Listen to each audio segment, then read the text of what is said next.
Film replikleri. Six Feet Under.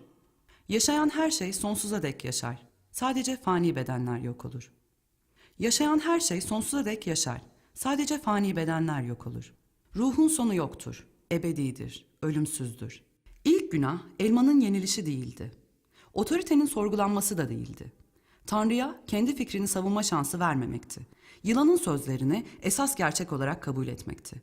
Esas günah Tanrı'ya gidip "Hey neler oluyor? Bize yalan söylediğini söyledi." denmemesiydi. İlk günah elmanın yenilişi değildi. Otoritenin sorgulanması da değildi. Tanrı'ya kendi fikrini savunma şansı vermemekti. Yılanın sözlerini esas gerçek olarak kabul etmekti. Esas günah Tanrı'ya gidip "Hey neler oluyor? Bize yalan söylediğini söyledi." denmemesiydi. Tanrı'nın yalan söylediğini varsaymaktı. Bildiğim tek Tanrı, çirkin pantolon giyen asabi bir palyaço ve bütün esprileri birbirinin aynı.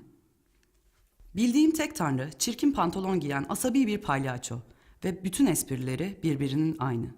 Bildiğim tek Tanrı, çirkin pantolon giyen asabi bir palyaço ve bütün esprileri birbirinin aynı.